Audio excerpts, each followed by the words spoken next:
जिंदगी बड़ी होनी चाहिए, लंबी नहीं। ये डायलॉग अगर किसी के जीवन पर सटीक बैठता है तो वो है शहीद आजम भगत सिंह।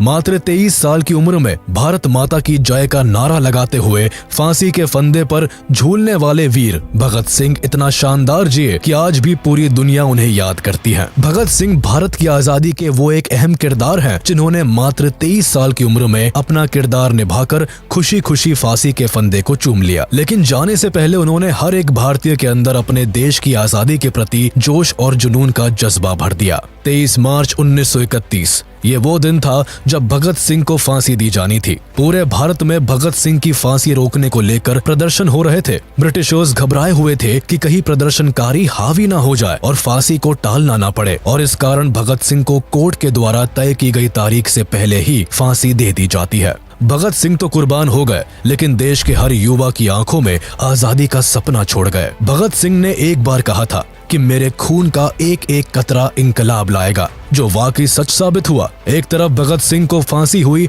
और वहीं दूसरी ओर भारत की सड़कों पर भगत सिंह के सपने को पूरा करने के लिए देश का हर नौजवान अंग्रेजों की जड़ें हिलाने के लिए निकल पड़ा। देश में हर तरफ आजादी के लिए आवाज उठने लगी, जिस कारण भगत सिंह की मृत्यु के ठीक 16 साल बाद भारतीयों ने अंग्रेजों को भारत छोड़ने पर मजबूर कर दिया। भगत सिंह देश की आजादी के लिए इस कदर दीवाने थे कि उनके अंदर बचपन से ही एक वीर क्रांतिकारी जाग उठा था। मात्र 12 साल की उम्र में भगत सिंह ने जलियांवाला बाग का खौफनाक मंजर देखकर ठान लिया था कि वो उन मासूमों की जान का बदला अंग्रेजों से लेकर रहेंगे। ब्रिटिशर्स से बदला लेने के लिए भगत सिंह ने असेंबली में जो बम फोड़ा था, उसकी आवाज ने अंग्रेजों के परखच्चे उड़ा दिए थे। भगत सिंह एक ऐसे फ्रीडम फाइटर थे जिन्होंने जेल में जाकर भी अंग्रेजों के खिलाफ अपनी बगावत नहीं छोड़ी और वहाँ भी सभी कैदियों में क्रांति पैदा कर दी। कई महीनों तक हंगर स्ट्राइक करने के बाद भी उनका जुनून कम नहीं हुआ और लगातार 116 दिनों तक फास्ट रखकर भगत सिंह ने अंग्रेजों से अपनी बात मनवा ली थी। तो चलिए जानते हैं कि आखिर कौन थे भगत सिंह, क्यों इन्हें फांसी दी गई और केवल 23 साल की उम्र में इन्होंने ऐसा क्या कर दिया कि लोग आज भी इनके कायल है।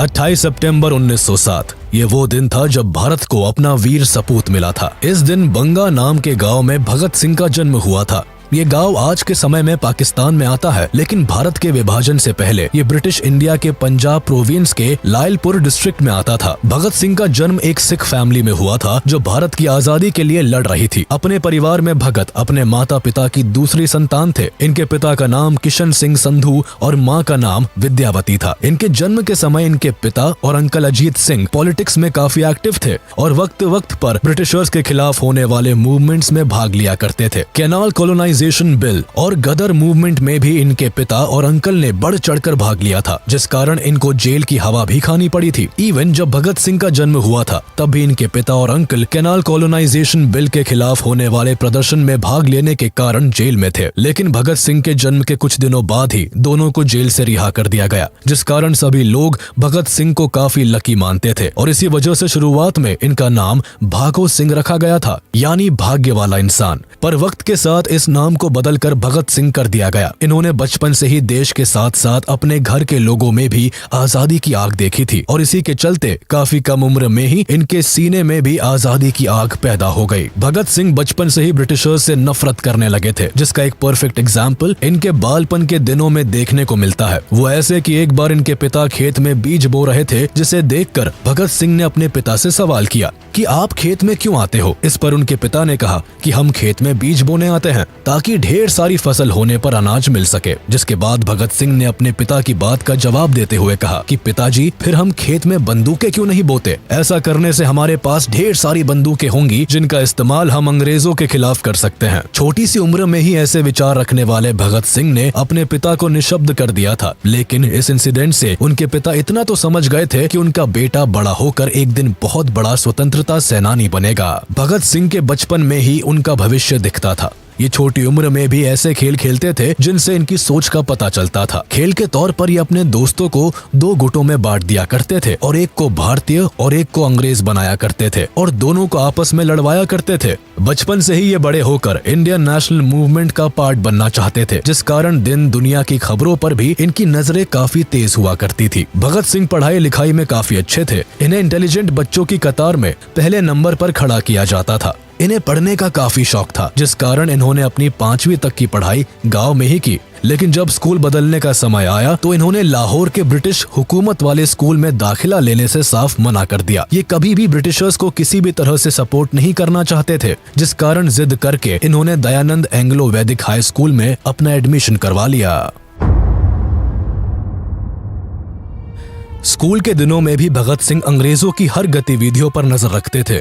एक दिन भगत सिंह अपने स्कूल में पढ़ रहे थे और तभी इन्हें जलियांवाला बाग मैसेकर के बारे में पता चला।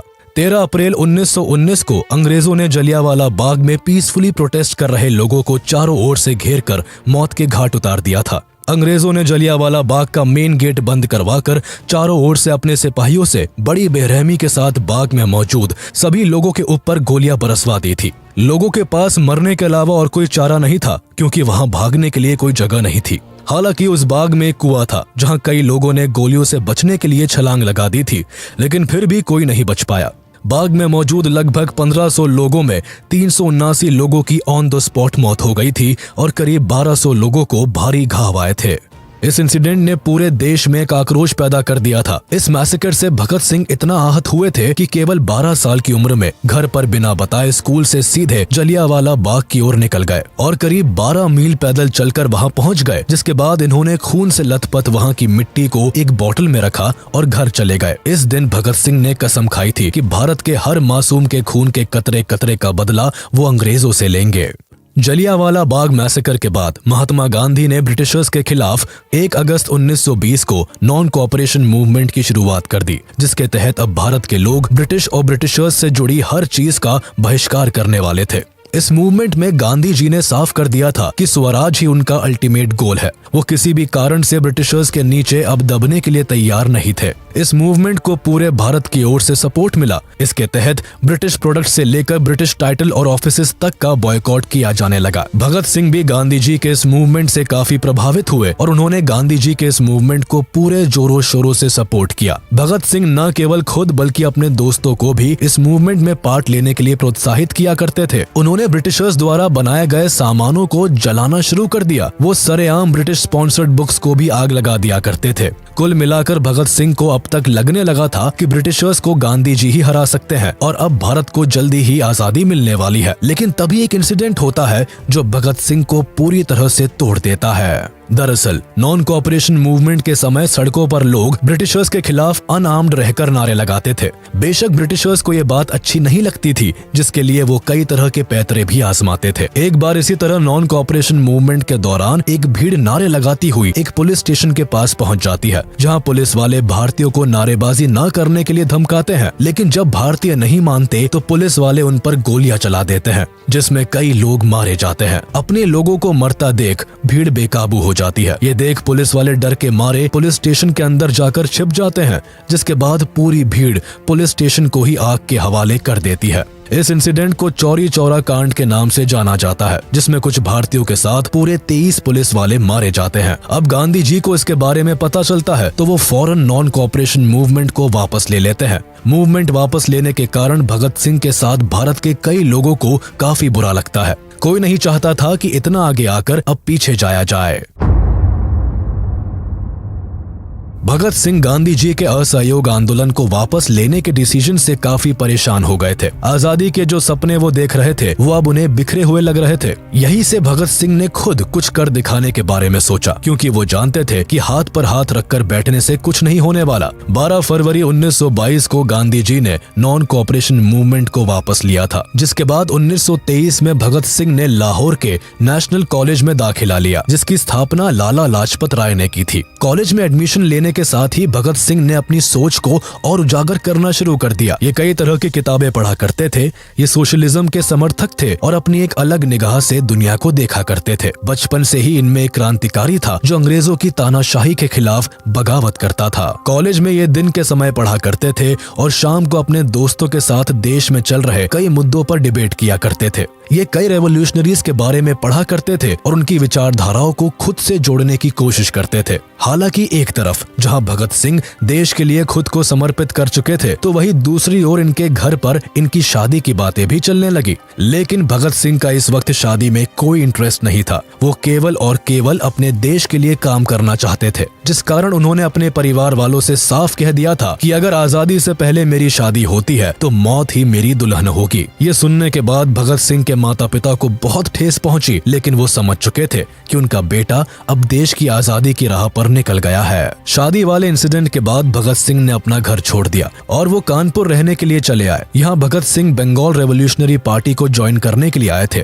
लेकिन 1924 में जब भगत सिंह कानपुर आए तो उन्होंने राम प्रसाद बिस्मिल और सचिंद्र नाथ सान्याल के द्वारा बनाई गई हिंदुस्तान रिपब्लिकन एसोसिएशन को ज्वाइन कर लिया। इस एसोसिएशन के प्राइमरी ऑर्गेनाइजर चंद्रशेखर आजाद थे, जिनसे कुछ समय में ही भगत सिंह की काफी अच्छी बनने लगी थी। भगत सिंह काफी कम वक्त में ही आजाद के चहेते बन गए थे। कानपुर में ही भगत सिंह की गणेश शंकर विद्यार्थी से मुलाकात हुई, जो एक मशहूर पत्रकार और स्वतंत्रता सेनानी थे। गणेश शंकर ने भगत सिंह को अपने पीरियोडिकल ऑफिस में काम पर रख लिया। इनका प्रताप नाम का एक साप्ताहिक पत्र भी निकला करता था, जिसमें भगत सिंह ने बलवंत के नाम से लिखना शुरू कर दिया। प्रताप में सिंह कई और ग्रेट रेवोल्यूशनरीज की ऑटोबायोग्राफीज को लिखा और ट्रांसलेट किया करते थे। पूरा देश इनके लिखने के तरीके को काफी पसंद किया करता था। यह वही समय था जब भगत सिंह के थॉट प्रोवोकिंग आर्टिकल से इम्प्रेस होकर सचिंद्र नाथ सान्याल ने उन्हें चंद्रशेखर आजाद से मिलवाया था। कुल मिलाकर भगत सिंह का छोटा पर काफी सक्सेसफुल जर्नलिस्टिक करियर रहा, जहां इन्होंने कई मैगजीन्स के साथ मिलकर काम किया और काफी नाम कमाया।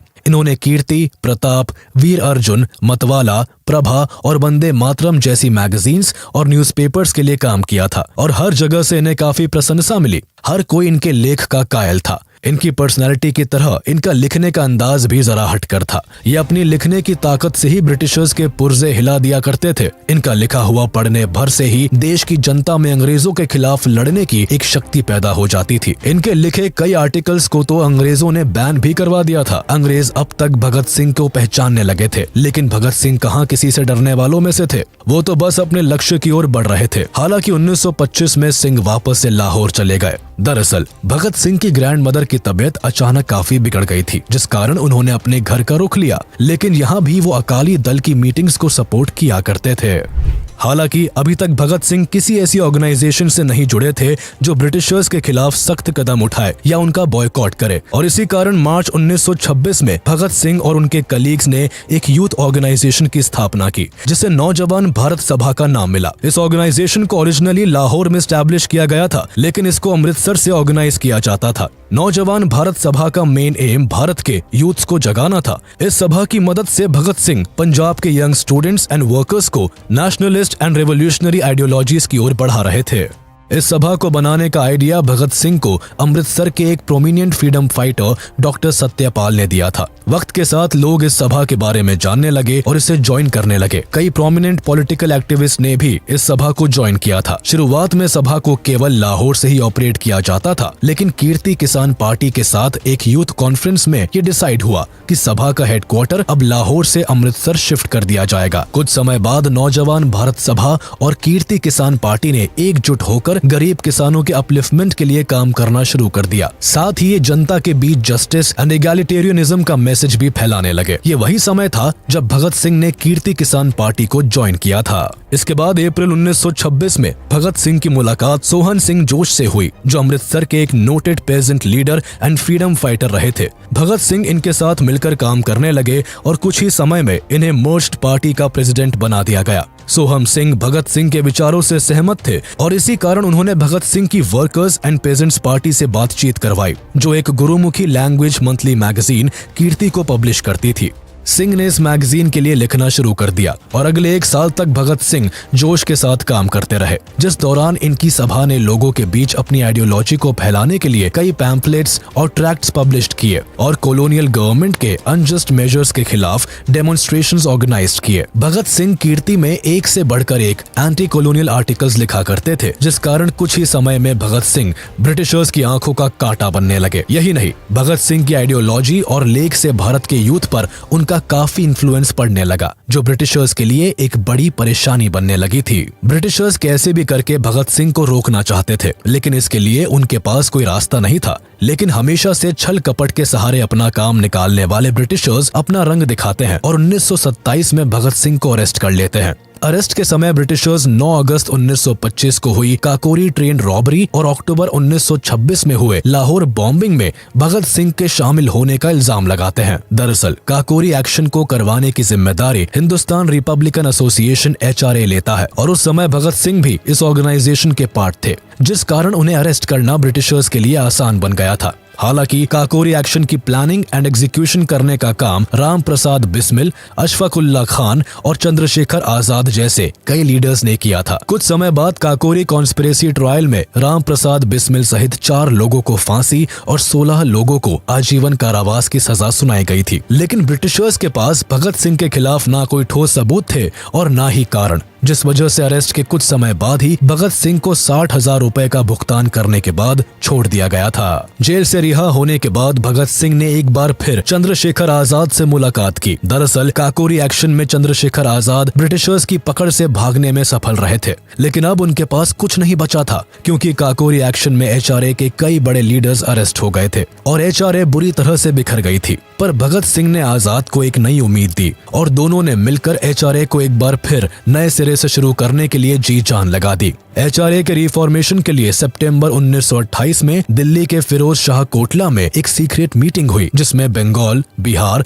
और पंजाब के रेवोल्यूशनरी ने भाग लिया, जिसके बाद फाइनली HSRA यानी हिंदुस्तान सोशलिस्ट रिपब्लिकन एसोसिएशन की फॉर्मेशन हुई। इस एसोसिएशन पर भगत सिंह का काफी ज्यादा इन्फ्लुएंस था, जिस कारण एसोसिएशन से जुड़े सभी मेंबर्स एंटी ब्रिटिश थे।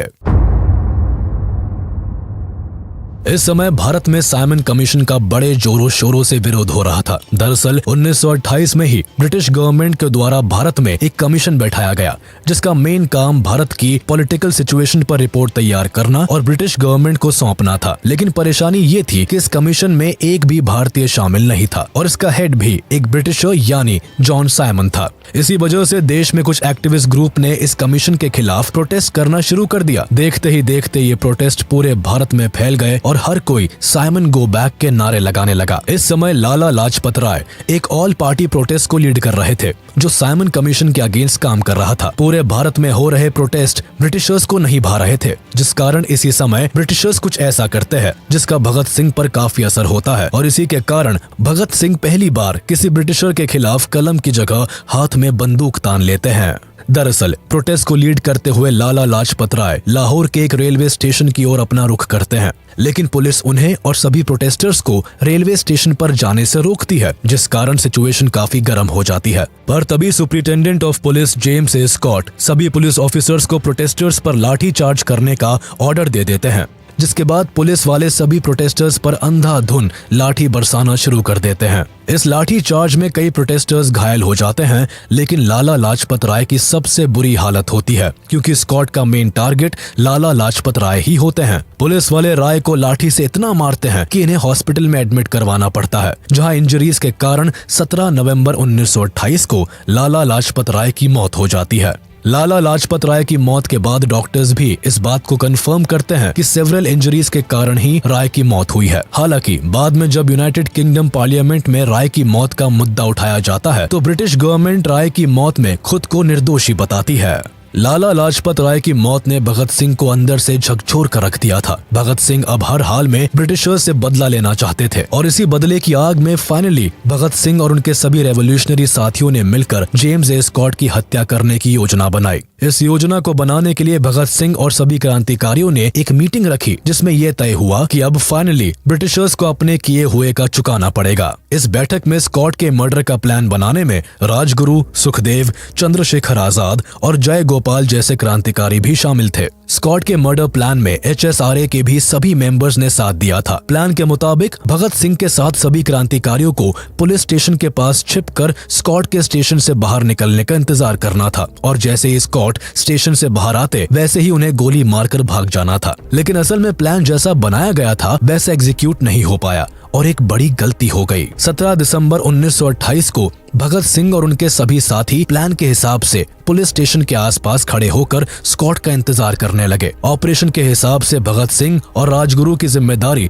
स्कॉट को मारने की थी और चंद्रशेखर आजाद का काम केवल इन दोनों को कवर देने का था। जय गोपाल को इस प्लान का हिस्सा इसलिए बनाया गया था क्योंकि उनके अलावा कोई स्कॉट को नहीं पहचानता था। सभी स्कॉट के पुलिस स्टेशन से बाहर निकलने का इंतजार कर रहे थे। जय गोपाल वही पास में बैठकर एक साइकिल पर चेन चढ़ा रहे थे। उनका काम केवल स्कॉट को आइडेंटिफाई करने के बाद इशारा देने का था। अब जैसे ही स्टेशन से एक पुलिस ऑफिसर बाहर निकला तो सब चौकन्ने हो गए और जय गोपाल ने भगत सिंह को इशारा कर दिया, जिसके बाद उस पुलिस ऑफिसर पर पहली गोली राजगुरु ने चलाई और फिर बाद में भगत सिंह ने। गोली लगने के बाद जब तक भगत सिंह समझ पाते कि उन्होंने गलत आदमी पर गोली चलाई है, तब तक काफी देर हो चुकी थी। दरअसल जय गोपाल हड़बड़ाहट में स्कॉट को पहचान ही नहीं पाए थे और उन्होंने इशारा करके जिस ऑफिसर पर गोली चलाने को कहा वो स्कॉट नहीं बल्कि एएसपी जॉन पी सॉन्डर्स थे। कई गोलियां लगने के कारण जॉन पी सॉन्डर्स की मौके पर ही मौत हो गई। सॉन्डर्स के मर्डर के कारण भगत सिंह और उनके सभी साथियों को पकड़ने के लिए पुलिस ने अपनी सर्च ऑपरेशन तेज कर दी और शहर के सभी एंटर और एग्जिट पॉइंट्स को ब्लॉक करवा दिया, जिस कारण भगत सिंह का पुलिस की नजरों से बचकर भाग निकलना काफी मुश्किल हो गया था।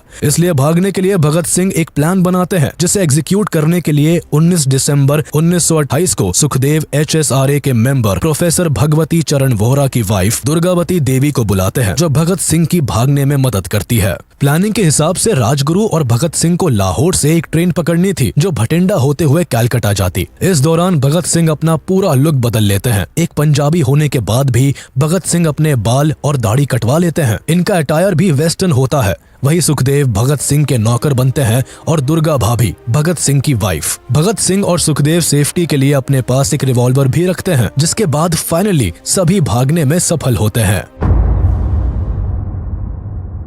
ब्रिटिशर्स की नजरों से भागने में सफल होने के बाद कुछ समय तक भगत सिंह शांत रहते हैं, जिसके बाद वो ड्रामा की मदद से ब्रिटिशर्स के खिलाफ लोगों को खड़ा करने की कोशिश करते हैं। वो लोगों को इंस्पायर करने के लिए फ्रीडम फाइटर्स की कहानियां सुनाया करते थे, जिसमें अधिकतर रेवोल्यूशनरीज शामिल रहते थे। वो राम प्रसाद बिस्मिल और अगस्टे वेलेंट जैसे बड़े रेवोल्यूशनरीज के बारे में लोगों को बताते थे। अगस्टे वेलेंट एक फ्रेंच एनार्किस्ट थे जिन्होंने पेरिस में चेंबर ऑफ डेप्यूटीज में बॉम्ब फेंका था। भगत सिंह को ब्रिटिशर्स के बनाए गए पब्लिक सेफ्टी बिल और ट्रेड डिस्प्यूट बिल से परेशानी थी। पब्लिक सेफ्टी बिल के हिसाब से ब्रिटिशर्स बिना रीजन बताए किसी को भी अरेस्ट कर सकते थे और ट्रेड डिस्प्यूट बिल के तहत श्रमिक गतिविधियों को समाप्त करने और स्ट्राइक्स पर रोक लगाने की बात कही गई थी। इन बिल्स के कॉन्सिक्वेंसेस को देखते हुए असेंबली ने इन दोनों ही बिलों को रिजेक्ट कर दिया, लेकिन वाइसरॉय ने अपनी स्पेशल पावर्स का इस्तेमाल करके बिल्स को रिजेक्ट करने के बाद भी इसे लागू करने की योजना बना ली थी।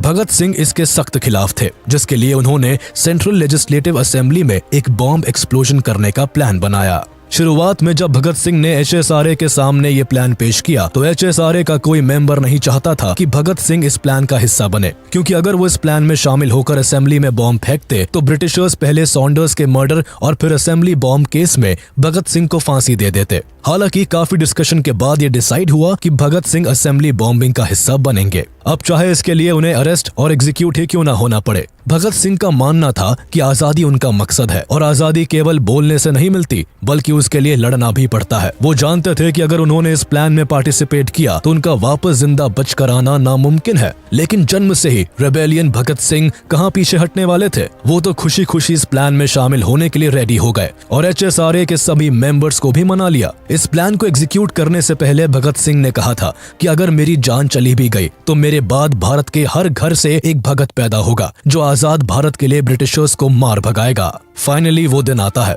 जब भगत सिंह और बटुकेश्वर दत्त दिल्ली असेंबली बॉम्बिंग के लिए तैयार होते हैं। 8 अप्रैल 1929 को भगत सिंह और बटुकेश्वर दत्त चलते सेशन के बीच पब्लिक गैलरी से असेंबली चैम्बर में 2 बॉम्ब फेंकते हैं। इन बॉम्ब्स का मकसद किसी को मारने का नहीं होता, इसी कारण इन्हें खाली जगहों पर फेंका जाता है। बॉम्ब से पूरी असेंबली में धुआं हो जाता है और इसकी आवाज भी काफी तेज होती है, जिस कारण असेंबली में मौजूद सभी लोगों को कुछ समझ नहीं आता और वो इधर उधर भागने लगते हैं। इस समय भगत सिंह और बटुकेश्वर दत्त चाहते तो भाग सकते थे, लेकिन वो ऐसा नहीं करते हैं, बल्कि वही खड़े होकर जोर जोर से इनकलाब जिंदाबाद का नारा लगाते हुए कई पैम्फलेट्स हवा में उड़ाने लगते हैं, जिन पर लिखा था कि बहरों को सुनने के लिए धमाके की जरूरत होती है।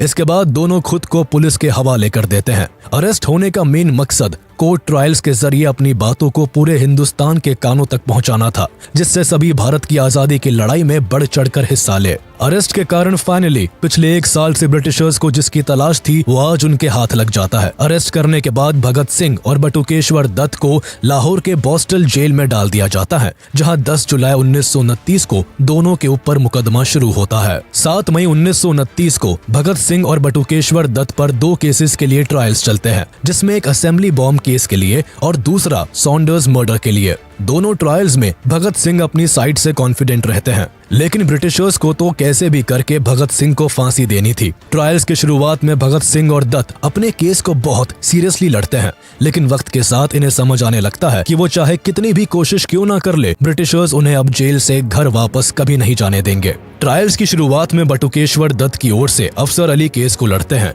तो वही भगत सिंह अपना केस खुद लड़ने का फैसला लेते हैं। भगत सिंह स्टार्टिंग से ही अपना स्टैंड क्लियर करते हुए चलते हैं। वो रेवोल्यूशनरीज के बारे में कहते हैं कि जब अग्रेसिवली तरीके से फोर्स का इस्तेमाल किया जाता है तो वो वायलेंस और अनजस्टिफाइबल कहलाता है, लेकिन जब किसी लेजिटिमेट कॉज को आगे बढ़ाने के लिए इसका इस्तेमाल किया जाता है तो इसका अपना मॉरल जस्टिफिकेशन होता है। ब्रिटिशर्स के खिलाफ भगत सिंह के रवैये को देखते हुए अंग्रेज वही करते हैं जो उनसे एक्सपेक्टेड था। कोर्ट किसी भी सूरत में रेवोल्यूशनरीज के द्वारा किए गए कामों को सही नहीं बताती और मैलिशियस एंड अनलॉफुल इंटेंट का हवाला देते हुए भगत सिंह और दत्त को गलत ठहराती है। कोर्ट के अलावा पॉलिटिकल बॉडी की ओर से भी असेंबली बॉम्बिंग को क्रिटिसाइज किया जाता है। ट्रायल्स के दौरान ही HSRA की बॉम्ब बनने वाली जगहों पर पुलिस रेड डाल देती है, जिसमें एसोसिएशन के कई प्रोमिनेंट रेवोल्यूशनरीज अरेस्ट हो जाते हैं। इस रेवोल्यूशनरीज में 21 से भी ज्यादा HSRA के मेंबर्स होते हैं, जिनमें राजगुरु, जतेंद्रनाथ दास, सुखदेव, किशोरी लाल और जय गोपाल शामिल होते हैं। पर यहाँ परेशानी तब आन पड़ती है जब पुलिस के कहने पर HSRA के 3 मेंबर्स गवर्नमेंट के अप्रूवर्स बन जाते हैं।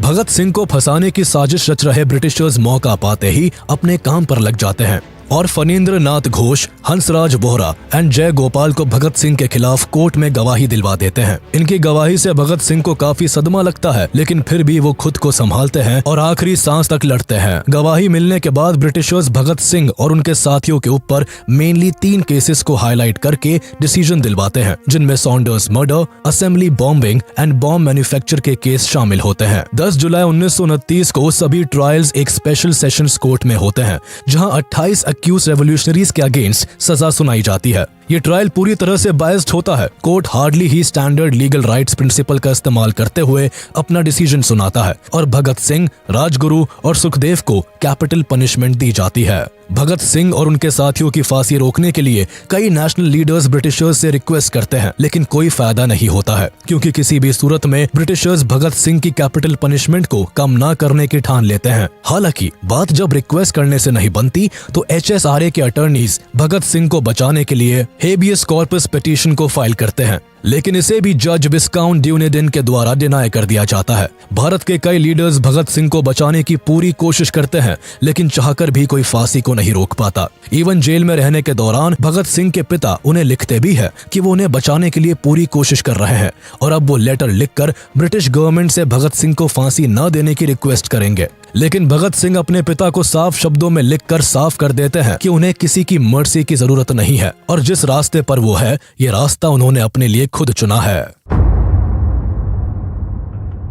डेथ सेंटेंस सुनाने के बाद भगत सिंह और उनके साथियों को दिल्ली जेल से शिफ्ट करके सेंट्रल जेल मियानवाली भेज दिया जाता है। यहाँ जब भगत सिंह आते हैं तो वो इंडियन प्रिजनर्स और यूरोपियन प्रिजनर्स में हो रहे डिस्क्रिमिनेशन को देखकर दंग रह जाते हैं। इस जेल में भारतीय कैदियों की हालत बद से बदतर होती है। उन्हें ना ठीक तरह से खाना दिया जाता था और ना पानी, न उनके सोने की कोई साफ जगह थी और ना ही रहने की। भगत सिंह ने उस जेल में रह रहे भारतीयों की हालत को सुधारने के लिए ब्रिटिशर्स से मांग करनी शुरू कर दी। इन मांगों में इक्वालिटी के साथ food standards, clothing, toiletries, hygienic necessities और बुक्स एंड डेली न्यूज़पेपर की डिमांड की गई थी। इसके साथ ही भगत सिंह ने पहले ही ब्रिटिशर्स को ये साफ कर दिया था कि जेल में वो किसी तरह की फोर्स्ड मैनुअल लेबर और अनडिग्निफाइड वर्क को नहीं करेंगे। हालांकि ब्रिटिशर्स ने भगत सिंह की बेसिक नेसेसिटीज को भी नहीं माना, जिसके बाद भगत सिंह ने सबसे ज्यादा 116 दिनों तक हंगर स्ट्राइक करके हिस्ट्री का एक रिकॉर्ड बना देते हैं। इस समय भगत सिंह हंगर स्ट्राइक करके ब्रिटिशर्स से जेल में रह रहे भारतीयों के लिए इक्वालिटी और बेसिक नीड्स की डिमांड कर रहे थे। शुरुआत में ब्रिटिशर्स ने भगत सिंह की हंगर स्ट्राइक को हल्के में लिया, लेकिन जब भगत सिंह और उनके साथी दिन रात भूखे रहने लगे तो ब्रिटिशर्स के डर के मारे कान खड़े हो गए, क्योंकि देश में जब लोकल लोगों को भगत सिंह और उनके साथियों की स्ट्राइक के बारे में पता चला तो वो बाहर से ही भगत सिंह को और ज्यादा सपोर्ट करने लगे। लोगों का आक्रोश देखते हुए ब्रिटिशर्स को डर सताने लगा कि कहीं भूख के मारे भगत सिंह की जान चली गई तो उनके लिए बड़ी परेशानी हो जाएगी, जिस कारण ब्रिटिशर्स ने शाम दाम दंड भेद हर तरह के पैतरे आजमा कर भगत सिंह और उनके दोस्तों की हंगर स्ट्राइक को भंग करने की कोशिश की, लेकिन किसी ने भी खाने का एक निवाला भी गले के नीचे नहीं उतारा। जिसके बाद लगातार 63 डेज तक भूखे रहने के कारण इस स्ट्राइक में जतेंद्र नाथ दास की सितंबर 13, 1929 को भूखे रहने के कारण मौत हो गई। दृढ़ संकल्प का ऐसा नजारा देखते हुए पूरे नेशन ने जतेंद्र नाथ दास को सम्मान दिया था। यही नहीं, इस स्ट्राइक के सपोर्ट में गोपी चंद भार्गव और मोहम्मद आलम ने पंजाब लेजिस्लेटिव काउंसिल से विड्रू कर लिया था।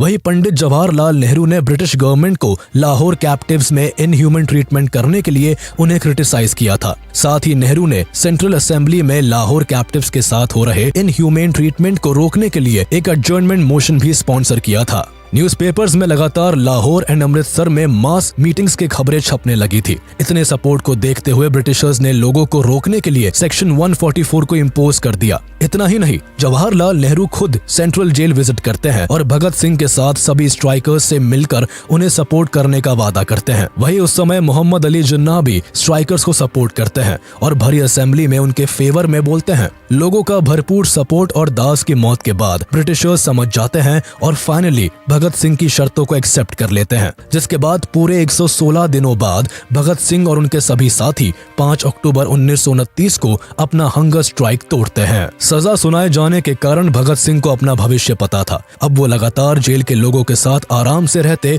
और उनके सुख दुख में उनका साथ देते। केवल भगत सिंह ही नहीं, बल्कि जेल में रहने वाले हर भारतीय को भगत सिंह ने इस कदर बदल दिया था कि सभी प्रिजनर्स अब पेट्रियोटिक स्लोगन्स गाने लगे थे। इन सभी प्रिजनर्स को जो गाना सबसे प्रिय था वो था मेरा रंग दे बसंती चोला, माँ मेरा रंग दे बसंती चोला, जिसे भगत सिंह आए दिन गुनगुनाया करते थे। इन सब के अलावा अपने आखिरी दिनों में जेल में भगत सिंह कई किताबें पढ़ते और लेटर्स लिखते। इस समय वो कई बड़े बड़े रेवोल्यूशनरीज को पढ़ा करते थे। भगत सिंह लिखने के साथ साथ बोलते भी काफी अच्छा थे। वो जब भी बोलते तो आसपास के सभी लोग उनकी बातों को ध्यान से सुनते। इवन जेल में काम करने वाले पुलिस ऑफिसर्स भी भगत सिंह को बहुत पसंद किया करते थे।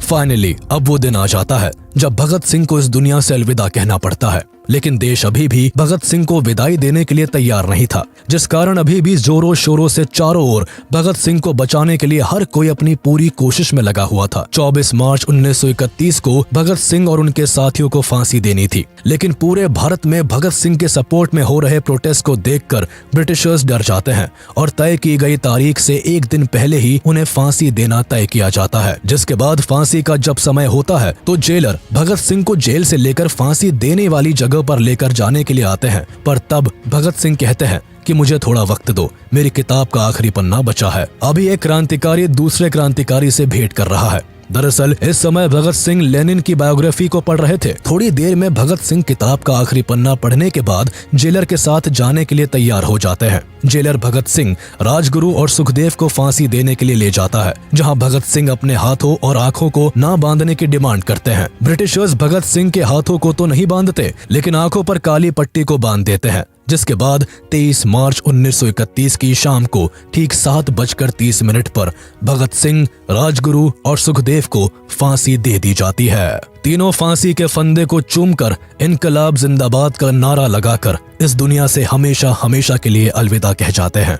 इन तीनों देश प्रेमियों का बलिदान भारत के हर यूथ को एक नई दिशा देता है और अब हर नौजवान भारत के फ्रीडम स्ट्रगल में बढ़ चढ़कर हिस्सा लेता है। भगत सिंह ने केवल तब के यंगस्टर्स को ही इंस्पायर नहीं किया, बल्कि आज के यूथ में भी भगत सिंह के लिए बेहद प्यार और इज्जत भरी है। आज का यूथ भी भगत सिंह को अपनी इंस्पिरेशन मानता है। आज भगत सिंह, राजगुरु और सुखदेव की याद में हर साल 23 मार्च को देश शहीद दिवस मनाता है। हम आशा करते हैं कि आपको हमारा वीडियो पसंद आया होगा। आगे हम और भी ऐसे ही इन्फॉर्मेटिव वीडियोस आपके लिए लाते रहेंगे। तब तक के लिए हमारा वीडियो लाइक कर दे और ऐसे ही इंटरेस्टिंग वीडियोस के लिए हमारे चैनल को सब्सक्राइब कर ले।